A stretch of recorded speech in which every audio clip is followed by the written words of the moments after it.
aku mengenal Megan sejak lama. Sejak saat itu kami masih sama-sama menjadi murid di salah satu sekolah ternama. Megan selalu merebut semua kekasihku. Entah apa yang membuatnya melakukan itu pada aku. Megan memang berpenampilan jauh lebih menarik dariku, dan ia menang karena itu. Bertahun-tahun aku harus mengalah, bahkan cenderung merasa dikucilkan karena keberadaan Megan. Setelah lulus sekolah, aku merasa bahagia karena untuk pertama kalinya aku terbebas dari Megan. Tetapi kebahagiaanku tidak bertahan lama. Pada tahun kedua, aku menemukan Megan pindah ke universitas dan fakultas yang sama denganku. Semua mimpi burukku mulai kembali menghantui. Aku merasa tidak nyaman karena lagi-lagi Megan menyabotase semua yang dekat denganku. Ketika lulus universitas, aku mulai melamar pekerjaan. Aku sudah merasa sangat yakin pekerjaan itu akan menjadi milikku. Namun, saat aku menghadiri wawancara terakhir, aku melihat Megan sudah berada di sana dan menempati posisi pekerjaan yang seharusnya milikku. Aku merasa sangat putus asa kala itu. Akhirnya aku melamar ke sebuah perusahaan yang jauh lebih baik dari sebelumnya. Perusahaan di mana tidak ada lagi Megan di dalam sana. Aku merasa terbebas dan bahagia. Skala kebahagiaanku terus bertambah ketika aku bertemu dengan Juan. Pertemuan itu membawa kebahagiaan yang tak terhingga selama hidupku.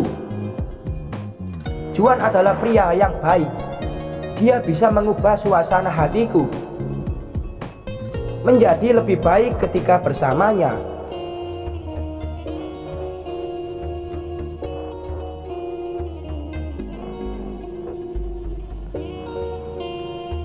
Hubungan kami semakin dekat hingga akhirnya memutuskan untuk menikah. 5 tahun pernikahanku dengan Juan terasa seperti mimpi indah yang aku tidak ingin terbangun karena alasan apapun. Namun di tengah perjalanan pulang dari kantor, aku melihat Juan sedang bermesraan dengan Megan di salah satu restoran. Kukira mimpi buruk tentang Megan sudah benar-benar menghilang sejak terakhir kali kami bertemu. Tetapi nyatanya tidak. Aku mulai merasa Megan adalah kutukan terburukku dalam hidupku. Saat melihat Juan bersama Megan, aku tidak langsung menghampiri, tetapi aku mengambil ponsel dan memotret kebersamaan mereka. Sesampainya di rumah, aku menunggu Juan kembali dan kami bertengkar hebat setelahnya. Juan memutuskan untuk berpisah denganku dan meneruskan hubungannya dengan Megan. Lagi-lagi dia menghancurkan hidupku. Desaku dalam hati, rasa putus asaku semakin besar, dan itu sampai berpengaruh pada kinerjaku di perusahaan. Aku memutuskan untuk mengubah radikal dan tidak akan membiarkan Megan mengalahkan aku lagi. Aku mengubah penampilanku dan mulai pergi ke gym untuk memperbaiki postur tubuhku. Kemudian aku memutuskan keluar dari perusahaan dan membangun bisnisku sendiri. Aku mulai menarik perhatian banyak investor. Kerja kerasku selama bertahun-tahun akhirnya bisa membuahkan hasil. Aku memiliki perusahaanku sendiri dan mulai terus mengembangkannya. Setelah dikhianati berkali-kali dan berusaha membuang Megan dari pikiranku, aku mulai percaya pada diriku sendiri dan keberuntunganku. Meski semuanya seringkali tak berjalan mulus, tetapi tetap saja itu menuntunku pada kebahagiaan. di tengah mengembangkan perusahaanku sendiri, aku bertemu dengan banyak sekali kolega dan salah satunya adalah Dylan. Semula kami hanya berhubungan layaknya kolega lain. Namun seiring berjalannya waktu, hubungan itu berubah menjadi semakin dekat.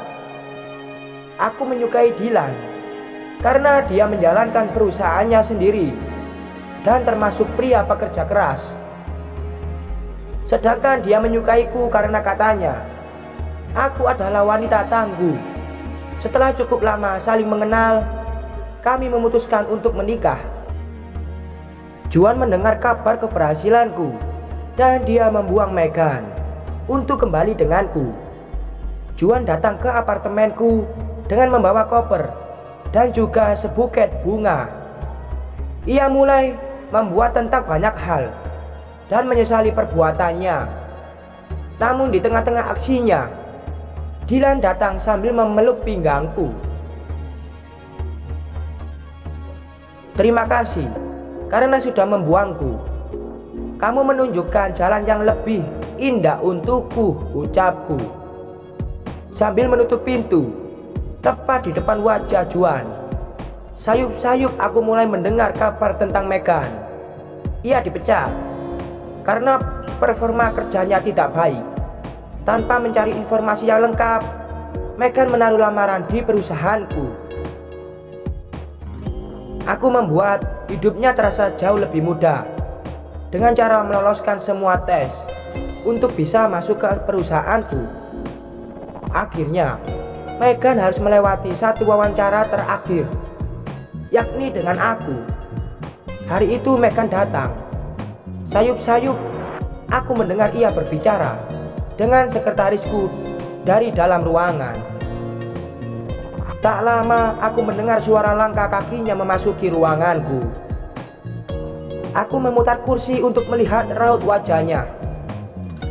Kamu ingin pekerjaan? Kamu diterima.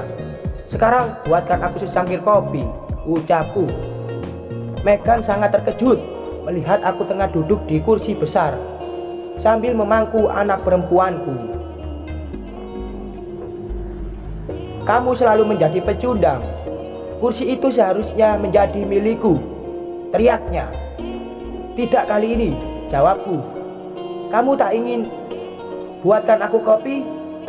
Silahkan kamu keluar dari perusahaanku, tambahku. Aku melihat wajah Megan menimbang-nimbang tawaranku. Wajahnya menunjukkan betapa kesalnya ia padaku, dan aku merasa sangat puas karenanya. Ketika Megan ingin keluar dan membuatkan aku secangkir kopi, aku menghentikan langkahnya. Megan, kamu terlalu lambat untuk bekerja di perusahaanku. Wajah Megan mulai terlihat menegang.